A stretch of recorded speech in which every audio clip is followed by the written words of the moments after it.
So my name is Noah Benedict. I'm a consultant with Catapult Systems as well, and we're going to be talking about virtual machines and websites today. As Randy just gave us an introduction, he talked about infrastructure as a service, he talked about platform as a service, he talked about software as a service. Well, as we look at websites, or at virtual machines and websites, virtual machines definitely fall in that infrastructure as a service category, right? They're one of the more recent offerings that Microsoft has put out there, and really they have brought the Azure product offering sort of full circle. It's really matured with the introduction of virtual machines and with Microsoft fully embracing infrastructure as a service. You know, one of the things that we didn't used to be able to do. My wife she's also a software developer. We've kind of a geeky household, but she is a GIS software developer, right? She works primarily in the ESRI product suite. Well, there was no way for her to use Azure in the past because it's these huge installs, right? It's DVD after DVD of stuff that you have to install. There was no way for her to do that. Well, now, with infrastructure as a service, with virtual machines out there, she can go out, spin up a machine, do the installation, and she can use this, right? Just like all of us who've been doing more vanilla type of development have been able to do for a while. Another thing that's out there is, you know, they support both Windows and Linux flavors, and we'll talk about some of these later, but you're going to be really surprised at some of the logos that you're going to see on screen sharing space with the Microsoft Windows Server. Flexible workloads, right? It's Azure, it's cloud, flexibility is our hallmark, our trademark. I can scale up machines, I can scale down machines, I can shut down machines and not be billed for those. So there's a lot of flexibility there. And right, this is not something new for all of us. We've all been doing this for a while. We're all familiar with the traditional way of, you know, oh, okay, I need a new box, I've got to go do this. So it means I need a box of this kind of spec, it's got to have this sort of hardware or this sort of software installed on it. And I go out and I submit it to IT, and then like 2 weeks later they come back and they give me my box with username and password. It has 2/3 of what I needed done on it. Well, what this allows you to do is to create those on your own. But then the difference, of course, is that it's out in the cloud. So now we've got to figure out, how do I connect that virtual machine that lives out there in the cloud back with my on-premise SQL Server instance or my on-premise data? Microsoft has provided us with a number of networking tools that we can do that, including a virtual private network connection that allows me to connect both on-prem and cloud resources together. So, the first question, right? We touched on this a little bit. How do I provision this? How do I get one of these things? Well, there's a number of different ways. What we're going to do in this, you're actually going to work on this in the lab. What we're going to do here is we're going to do cloud-first provisioning, right? And that allows me to go out and use the portal that Randy showed us a little bit ago and say, hey, I need a new machine, right? What kind of machine do I need? How big does it need to be? Okay, hit go, and I'm done. 15 minutes later, literally 15 minutes later, I have my virtual machine and I can go remote desktop into that thing. And again, as I think Randy touched on this earlier, but I want to just address it again. There's multiple ways that you can do just about everything in Azure. The Azure team has been fantastic about making sure that I can do all of my management through the portal, that I have various SDKs, so I can pull up Visual Studio or PHP or whatever my preferred flavor of development is and hit those SDKs. And also, underneath all of those is the REST API, right? So I can go out and just, if I really want to, start typing in URLs and access these things through there. So again, we've got multiple ways that I can do that. So the first thing I need to do when I need a new machine is say, well, what kind of machine do I need? Well, I can go out, I can say a Windows Server machine, I can get a Linux machine. We'll talk about some of those flavors in a little bit. In fact, we're going to go through the portal and demonstrate the ones that are available. And then the next piece that I need to say is what size, right? How many cores does this thing have to have? How much memory does it need, right? So I specify all of that. And then I hit go, right?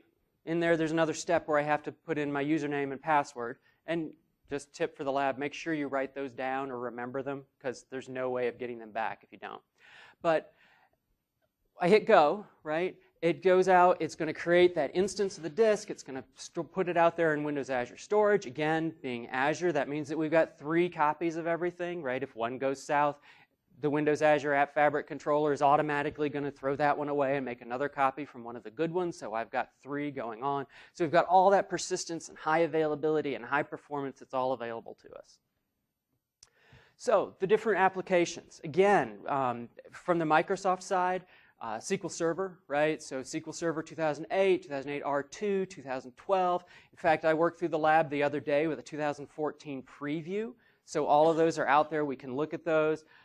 Plain vanilla Windows Server, right? Again, my wife needs to go through and create a server that's doing all of her GIS-y stuff. Just go ahead and create a basic Windows 2008, 2012 server. SharePoint in the cloud, that's fully supported.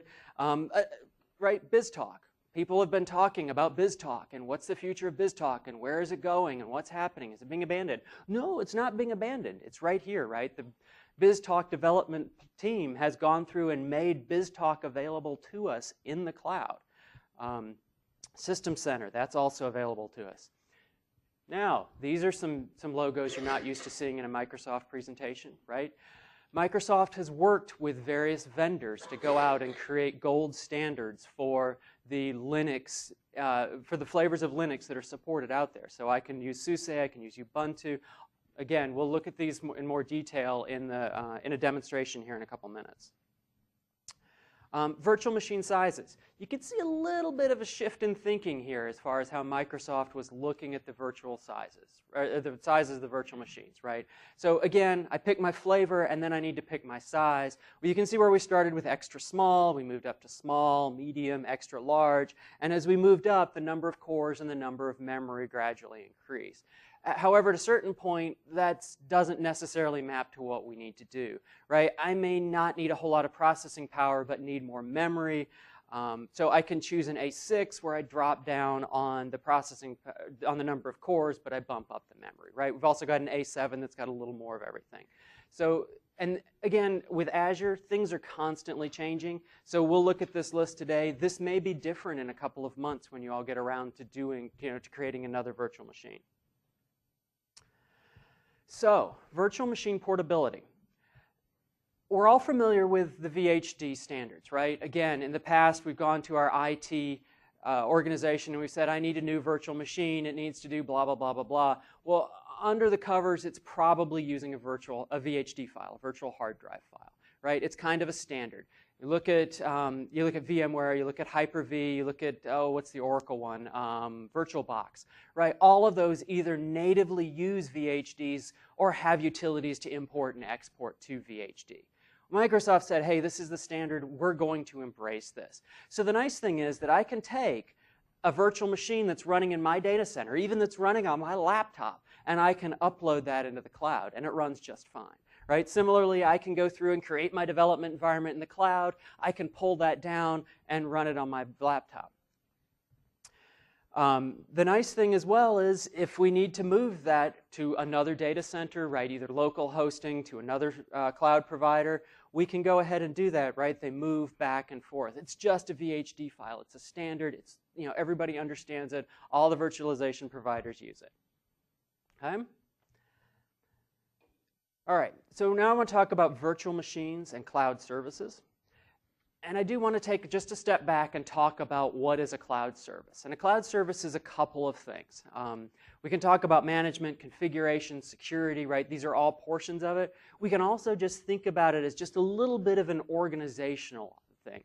So typical diagram here, right? We've got 3 different web roles, we've got 3 different worker roles that are available, and in this case they're organized into 2 different cloud services. Now that means one thing organizationally, right? I can say, okay, I've got my web cloud service, I've got my worker cloud service. But it also means that because there are firewalls associated with those cloud services, that I need to configure those properly. So in the first lab that you do today, you're going to be going through and creating a virtual machine hosting SQL Server, and then you're going to be creating some worker roles and web roles that are going to be pulling data from that. That means that we have to configure the ports to allow that through. Now, we all are familiar with doing this, right? We're going to go through and allow the SQL Server port to open, but we're going to have to do that twice. And the reason we have to do that twice is because we do it once on the server hosting SQL Server, and we're going to do it once at the cloud service, right? This again is Microsoft allowing us more sophisticated network topologies so that I can go through, again, this is similar to doing a DMZ, right? We're all used to doing this in the past. You have to configure the individual's firewall on the server, and then you would also configure the firewall in the DMZ. So again, a cloud service is like that. It's just a little broader, though. You're going to see people refer to it both organizationally, security, for management. So again, it's just a drawing, a boundary, some lines we put around some of our services together. Again, sometimes it means very specific things and we have to configure firewall type things. Other times it's just organizational. Okay, so I am also pulling up the management portal here. We'll give it just a minute and then we're going to go through the process of creating a virtual machine. All right, here we go. So you can see that I've got a number of things that are out here. I do have a couple of virtual machines. In this case, I've been doing a data conversion project for a client, and one of the nice things that I've been able to do with a virtual machine is fire that up and connect to their SQL server, run some really long running scripts, and the nice thing is I get to shut down my laptop, go home, and then I can remote desktop into that machine again from home. So it can be very convenient. Okay, so I want to create new, and create a new virtual machine. And let's take a look at the gallery first. So again, we talked about there being a number of flavors here. So we can see there's the Windows Server 2012 Data Center, Windows Server 2012 R2 Data Center. Right, again, these are sort of plain vanilla Windows Server machines. SharePoint is in here. And again, we can see there's a number of flavors of SQL Server, right? So again, 2014, 2012, 2008, those are all in there. And again, for the lab, you can use any of those. I did work through it using the 2014 server and had no problems at all. BizTalk, they're Visual Studio environments. So again, if you came today and you have a Macintosh or you don't have your environment set up, one of the ways that we can work through the labs today is to actually create a virtual machine out there using Visual Studio, and then you just remote desktop into that and pretend everything is local. I've done a number of these events now. We've had a number of people that have worked that way, and it's worked very well.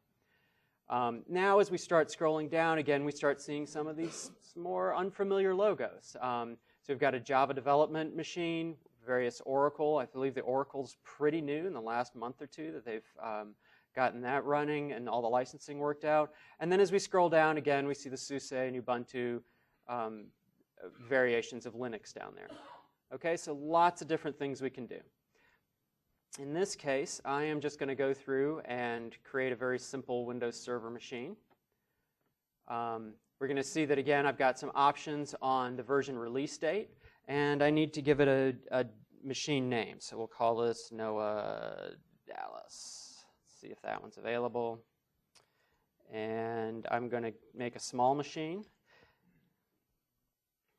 And again, remember when you do this today that you need to write down your password. All right, so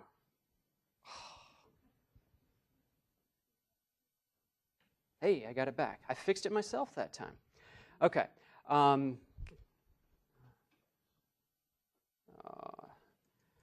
My password's not complex enough for it. Nope. One more time.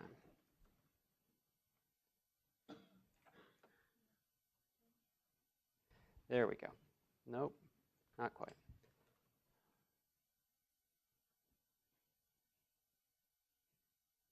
Okay, that looks better. Now, the next thing that I'm going to do is it's going to ask me whether I want to create a new cloud service. In this case, I'm going to say that's fine. By default, it's going to tell me that the cloud service DNS name is going to be the same as the machine name that I just provided. I've got multiple subscriptions, so I'm going to use my MSDN subscription here. Can go ahead and tell it where I want to locate that virtual machine. We'll do the West US. Automatically create a storage account, and then any availability sets. And we'll talk about availability sets in a minute. In this case, I'm just going to leave that alone. I hit go. If I'm going to open any ports, I can configure that at this point. Right now, we'll just leave it with remote desktop. We're not going to do a whole lot with this machine. And I hit go.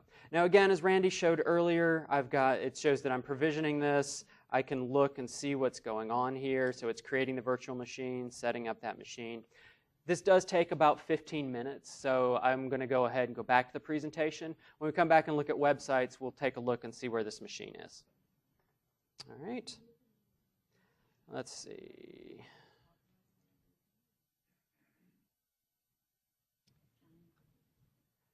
Okay, so virtual machine availability, right? We saw that availability set in there. There's a number of concepts that we need to understand. As soon as you talk about how do I get my machine out there, the next question everybody asks is how do I know it's going to be out there when I need it? These are some of the concepts that support that. So the first thing we need to understand are fault and update domains. Fault domains are things that typically fail together. So if you were silly enough to allow me into your data center and I was to trip over a power cable or I was to start pushing buttons at the top of a rack, right, I'm liable to bring down a bunch of stuff together. All the machines that are in that rack are they're all more likely to fail together. That's a fault domain, right? Things that tend to fail together. Update domains. I have just written my $1 million application. I've deployed it out there. I've got 2 servers. They're both sitting behind a load balancer, and now it's Patch Tuesday. I'm going to patch both of those at the same time, right? No, I'm not going to do that, right? I'm going to patch one. I'm going to make sure that it's working, and then I'm going to bring the other one down, patch that one, and bring it back up. Okay, so that's what an update domain is, right? We're just going to make sure that within that update domain, something's always working. We're only going to take one thing down at a time. And the nice thing is that the Windows Azure App Fabric controller manages all of this for us. So let's just take a typical example. I've got a web role with multiple instances. I've got worker roles with multiple instances. Again, in Azure, it's not exactly a rack, but we can use the analogy for the purpose of understanding fault domains. So my fault domains are going to equate to each of those quote-unquote racks that we have out there, right? So I'm going to set those up. They're the vertical dotted lines here. And that's basically, those are the things that could fail together. Now, when I go through my application, I'm deploying it out to Azure, I can also specify update domains, right? Those are the things that are going to be updated and make sure that some things are still up and available for us, right? I don't want to take all of those down at the same time. So in this case, I've got 2 fault domains and 2 update domains, and those are spread across my application. Now, those update domains are honored by the host OS. So again, if you've been working with Azure for a while, you know that behind the scenes, these are all virtual machines, right? And Microsoft is going to go through and patch those as they find issues, as they find fixes, performance enhancements, that sort of stuff. That's going to happen automatically. Essentially, this gives us a way to tell Microsoft, hey, let's do this in an intelligent order that doesn't take down my application. Okay, and the shorthand for this is availability sets. We saw that in a drop-down, right? I can create multiple availability sets, and it's basically that intersection of fault domains and of update domains. Okay, so does that make sense? Right? It's essentially what it does is it allows us to have an end-to-end high availability solution, right? Without having, this klutz Noah out there upgrading, downgrading, and tripping over wires and doing all this stuff in such a way that I'm going to take down my application, right? The idea is that even if we're in the middle of doing some OS updates on this part of the application, and I go through and virtually trip over a wire in the other part of the application, it's still going to run at the same time. All right? Yes, it is. Yeah, so I'm in my MSDN subscription, and we saw that availability set in the drop-down there, right? That's available. The question was, which I should have stated for anybody who couldn't hear, was that's done within a single subscription, and the answer is yes, it is. Okay, so again, typical application, I've got 2 web roles. They're hitting a SQL server that's mirrored in the background. I can set my availability sets, right? And essentially the App Fabric, no matter what happens, is going to make sure that those are available. All right, so the next thing we need to talk about as we're doing virtual machines is disks. It's Azure, right, the magic number 3. So as I go ahead and create a disk and mount that to a virtual machine, the App Fabric controller is going to create 3 copies of that. If one of those goes south, it's going to immediately create a 3rd copy and wire it all back up under the scenes. Unless you're paying really close attention to your logs, you're not even going to see this happen.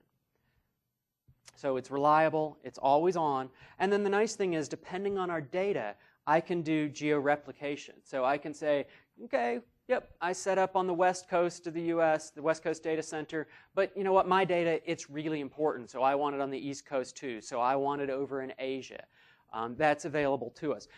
But you do have control over that, right? I'm sure some folks here, some folks listening, have compliance issues where data can't leave a particular area, you can't leave the country, that sort of stuff. You have control over that, so you can scale that back if you need to.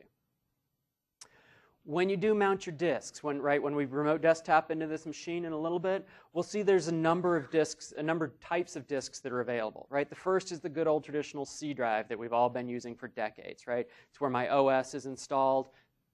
Typical, right? We've all seen this. Maps as a standard C drive.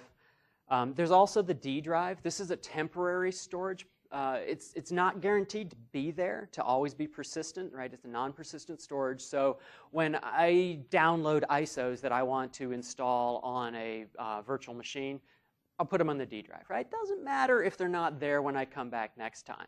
If I'm writing out temp files, D drive is fine.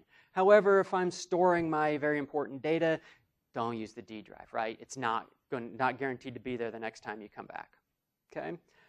It is labeled as temporary storage. Then the last kind is any data disks that we go ahead and explicitly mount.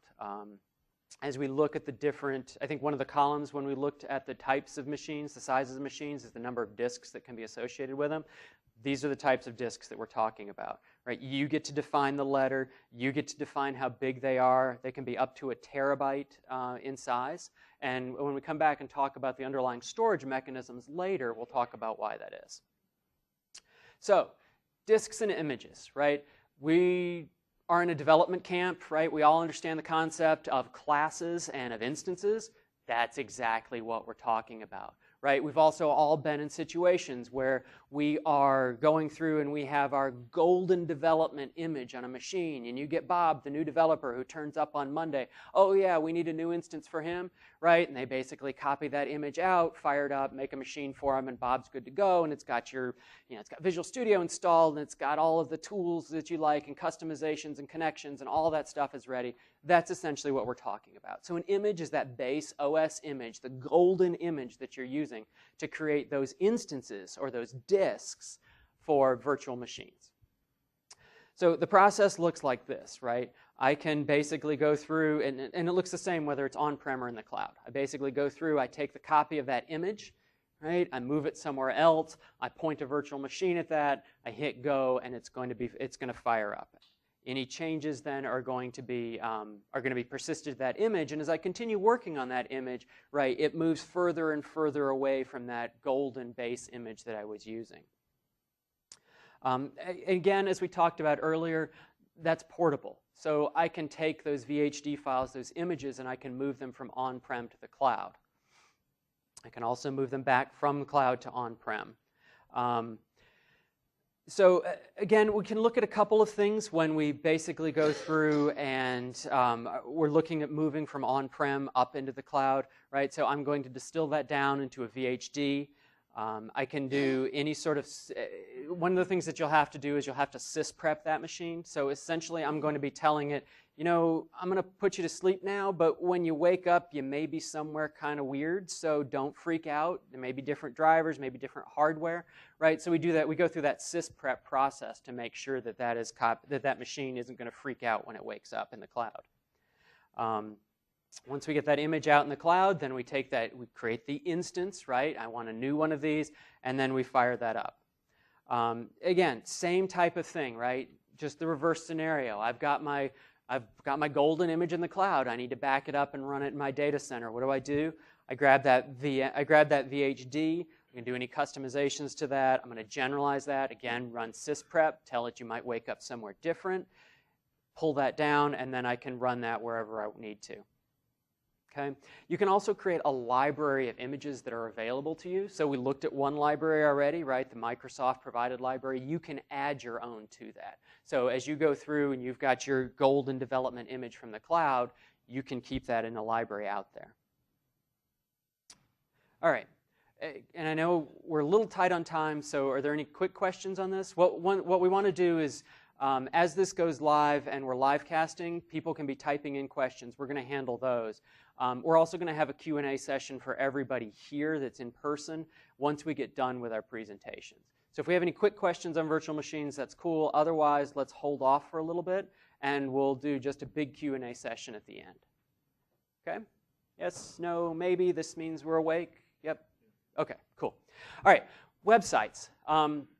This is, depending on how you look at it, websites are somewhere between platform as a service and software as a service, right? If I look at it as purely hosted IIS, it actually is really starting to look like software as a service, right? So I basically take my code, I host it out there, and it's just done. I don't have to worry about anything other than a username, a login, and how I deploy stuff out there. You can also look at it, because it's IIS, as more of a platform as a service, right? Microsoft is providing my machine, all of the virtualization, all that stack that Randy talked about, and all I'm doing is deploying my code out there. Websites are really, really powerful. Again, they're a little new in the Azure stack, right? Everything's kind of new, but they're a little newer than some of the other technologies. And basically, I can go through and start really simple. I get 10 free, we all get 10 free websites that are out there. You can code in whatever you want, everything from classic ASP to PHP and fast CGI, right? Any Node.js, all of those are out there that I can use. And I can deploy in seconds. It's really, really easy. In fact, let's go ahead and do that. Let me see if I can fix this again.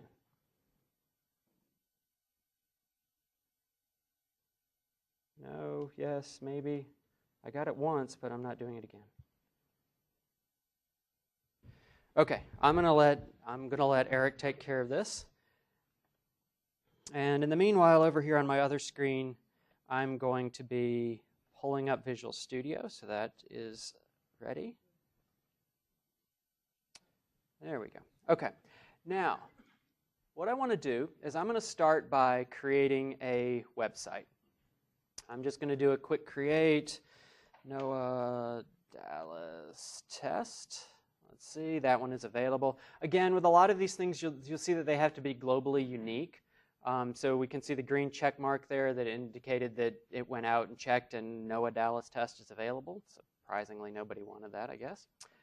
And again, I've got my subscription. We'll use my MSDN subscription. I'm going to create this website. And we'll see that this is going to be very fast, right? It's going to take just a minute or two to create this. In fact, there we go. It is now done and running. Now what I want to do is pull Visual Studio up, which has come up since we got started. And I'm going to click on New Project.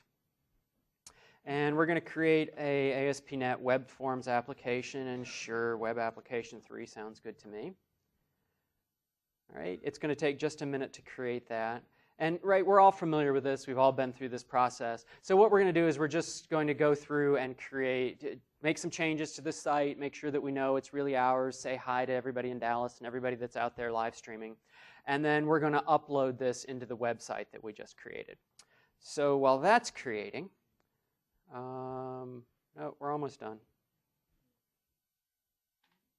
Okay, here we go.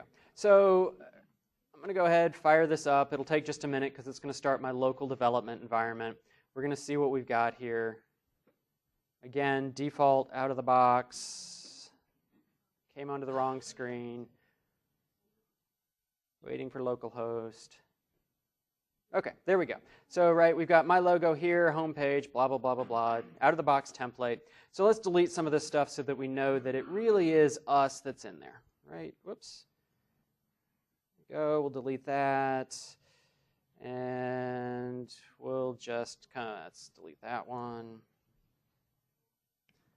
and then we'll do, oops, hello Dallas, hello world, oops, got an extra W in there, didn't I? All right, now we can hit go. We should see, it should be faster this time. There we go, we've got our code. Now, I'm going to come back to my website that I created and go into here. And one of the things that, that you'll see, this is consistent no matter what you're using, websites, virtual machines, storage, databases, is that you've always got monitoring that's available for that. We'll actually see this spike up a little bit as I deploy the code and hit it for the first time. While I'm in here, though, I want to download this publishing profile. I'm just going to save this thing. And we'll open this. I just lost my screen again. No, yes. There we go. I got it back. I did it this time. Okay. I'm going to open this containing folder, copy this thing onto my desktop so I know where it is, and come back into Visual Studio. And once I'm in Visual Studio, I can right-click on my aptly named Web Application 3 and click Publish. All right. And I'm going to import a publishing profile, browse to that thing, which is on my desktop, right? There we go. Open that up, click OK. And what we see is that essentially that downloaded all of the information that Visual Studio needs from that website to publish that out there. So there's the site name, there's the username, there's a password, destination URL, all that stuff is available. I can validate this connection, again, model that we're all really familiar with. I'm going to click Publish, and that's going to go out there. It'll take just a minute to upload all of these files. It's a little faster if I had just created an empty ASP project and added my own instead of doing this, but it won't take too long here. And we see that it's going to go ahead, pop up that window for us with the NOAA Dallas Azure Websites.net, and we see that we've got Hello Dallas, Hello World. You guys can try this from the audience, right? We have now published our code to a website, right? So not exactly a sophisticated website, but a really sophisticated model for how I'm creating, deploying, and hosting my code. Make sense? Any questions? Okay. All right, so let's come back. Yeah. All the files are copied out there, yes.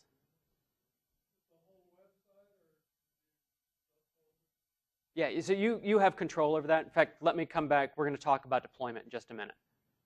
All right? Okay, here we go. Oh, I know what I forgot to do. What's that? I did, yeah. So y'all should be able to see it. But the other thing that I forgot to do was to circle back and talk about the virtual machine that we created. Where did we go? Okay, so I've got the virtual machine. Here's my NOAA Dallas machine. Coming back to that monitoring, we should see some graphs here from when we started that up, some utilization, disks, read writes, all that sort of good stuff. The important thing, though, is that I can come down here and click on this Connect button. And I'm going to open that with Remote Desktop. And I'm going to get a couple of warnings saying, hey, this is a new machine. Do you want to connect anyway? And then it's going to ask me if I remember my password. And let's hope I do. Oh, man. Oops.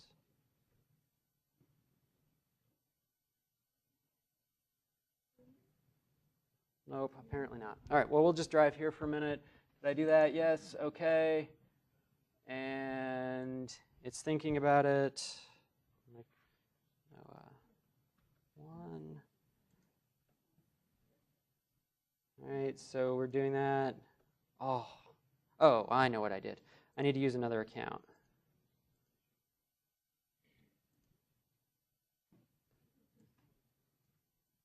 Except it doesn't seem to be responding right now.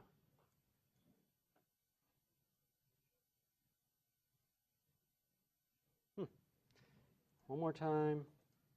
No, nothing seems to be responding. Okay, this is not goodness. I don't know why it's not responding. It looks like it's my whole machine.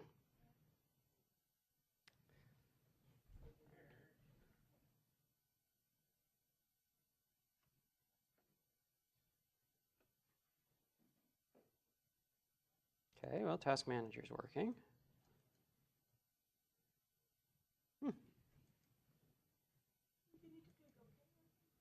we go. Yeah, I must have at least stuff starting to work now. That's a good thing.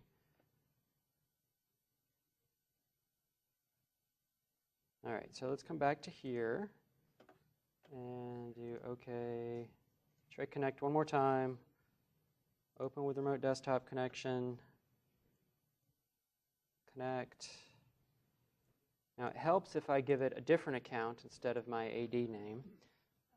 So Noah, oops, 1. Okay. Now I get my other warning, and this is good. And just a minute.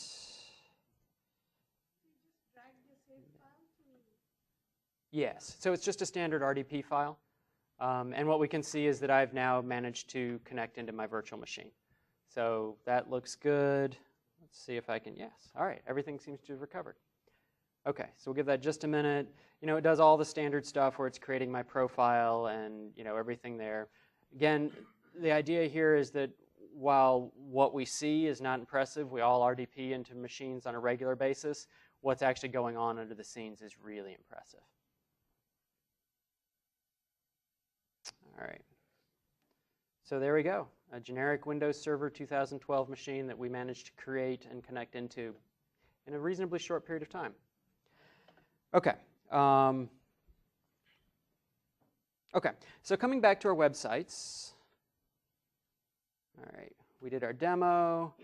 There's a number of supported web frameworks. So we talked about ASP, ASP.NET, MVC. All those are available. Also PHP, Node.js, any fast CGI handler we can use. Deployment, right? We had a question about deployment. How do I do this? We've got lots of options. I can do FTP if I really want to. Even I'm not quite that old school, and these guys are giving me grief about being old school earlier. TFS, we can do web deploys, we can do Git, we can do Dropbox. All of these are available for us. There's articles out there that talk about how to configure this for the various things. You know, the web deploy from Visual Studio is obviously very quick and easy. Some of these others take a little more work, but they're, you know, again, none of them are really rocket science to figure out how to deploy from these. Okay, so scaling websites, right? It's the cloud. We need to be able to scale. There's 3 different tiers of applications that we can use. There's free, shared, and standard. Free is basically the leftovers in the data center, right? Somebody's got a machine that's taking up this much of a machine that's actually this big out in the data center. Well, you get this little extra bit, right? It's free. There's limits on quotas. There's no guarantees on performance. You can move that up to a shared website, right? That means, again, you're starting to share those VMs. It's common hosting. You don't know who you're going to be with. You don't understand what their bandwidth requirements are necessarily, or your bandwidth requirements, so you can still be impacted by your neighbors. There's still daily quotas. Beyond that, you can move up to a standard website. This is the model that we would traditionally think of. This is my website. I own it. I now have guarantees on quotas and SLA and that sort of stuff. So again, we've got multiple. So again, we can start with shared, right? There's multiple shared instances. I do want to go through, let's see, try this one more time, maybe. All right, anyway, I'm going to go through and we'll see if I can't just look over my shoulder here. Maybe we're going to come here and talk about scaling. Whoops. There we go. Okay, so I'm going to come to my websites. We're going to look at this one that I've got. Now, I should start to see some bumps in my monitoring. Yep, there we go, from when I was just hitting this. The other thing I can do, there we go, is I want to come in here and look at scaling, right? So it's actually easier to just show how this works than it is to talk about it in PowerPoint. So I've got, currently this is a free site. You can see that there's not a whole lot I can do. I can't move my slider to get multiple instances. Really, I'm stuck with where it is. However, I can scale that up to a shared site, and you can see that now I have control over my number of instances that are available. And then the last thing I can do is I can create a standard site.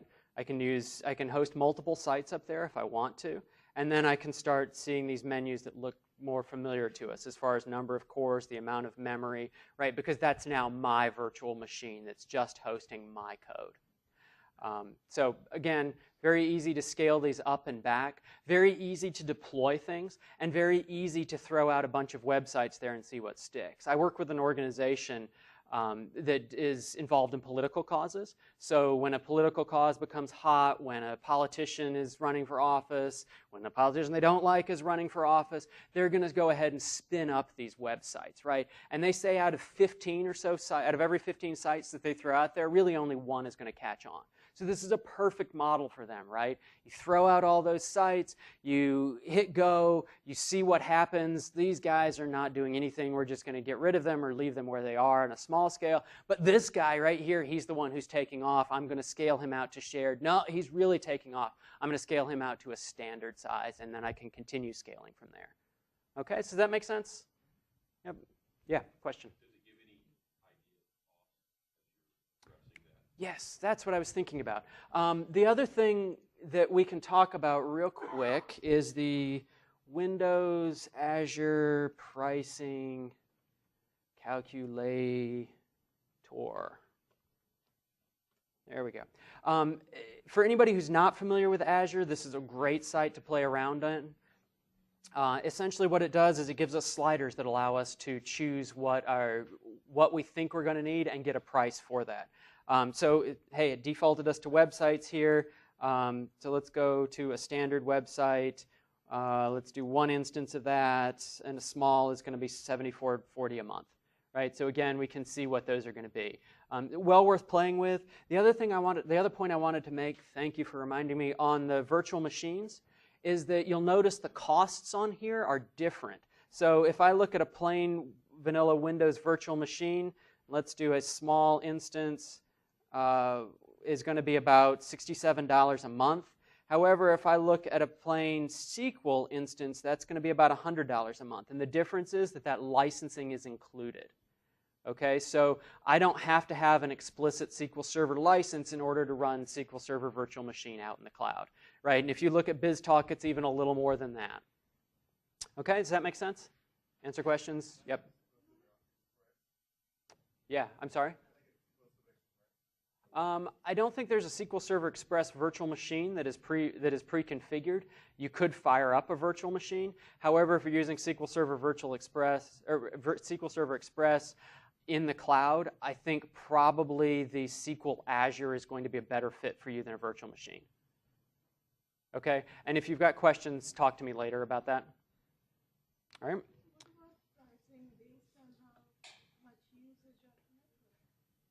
So bandwidth is in there, right? Storage is also, it's not factored in there, I'm sorry. So it's another slider, and I lost my monitor again. But there's another slider about bandwidth up and down and that sort of stuff. Storage also for virtual machines is not included. So, you know, it's easy to create a virtual machine. Oh, don't worry about it, we're good. It's easy to create a virtual machine and then have it, you know, go out for terabytes and terabytes of storage, right? That they can't tell up front how much storage you're going to use. With virtual machines also, when you shut them down, if they say deallocated in parentheses next to them, you're not being charged that hourly compute time, but you're still being charged for storage for the images and the disks for that. Okay, so just a couple things to keep in mind. Also, for those of you who are going to be doing the lab today, don't do an extra small SQL Server. You will spend more time waiting for it to come up and configuring it than you will save for the dollars that you're going to do in the lab. Okay, so do at least a small instance. All right, so diagnostics and monitoring, right? I've got my website out there. How do I know it's still working? How do I know who's seeing it? Well, you do that basically the same way you do any other IIS server. You can look at the HTTP logs. You can look at the error logs. There's portal monitoring. There's the new relic that Randy showed us earlier that allows us to do some monitoring of that. Again, typical kind of stuff. The only thing you can't do, because this is really Microsoft's machine, is you can't remote desktop into that IIS machine. Okay? All right.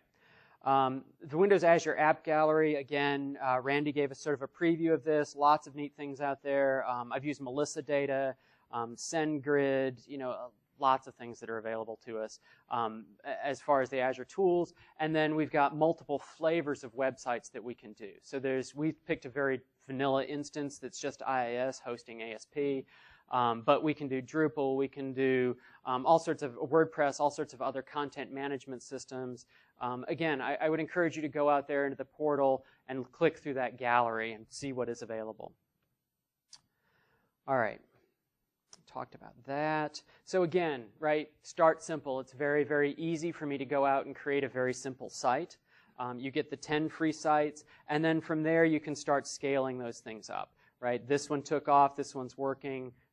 Scale that out. The others aren't, don't worry about those. You can code pretty much however you want to, right? ASP.NET, MVC, Node.js, PHP, all that's available to us. You can use SQL Azure, you can use SQL on a virtual machine, you can use MySQL. We saw earlier you can use Oracle behind the scenes if that's really what you want to do. And then it's very easy, as we saw, to deploy that code out there. All right. Any other quick questions at this point? All right.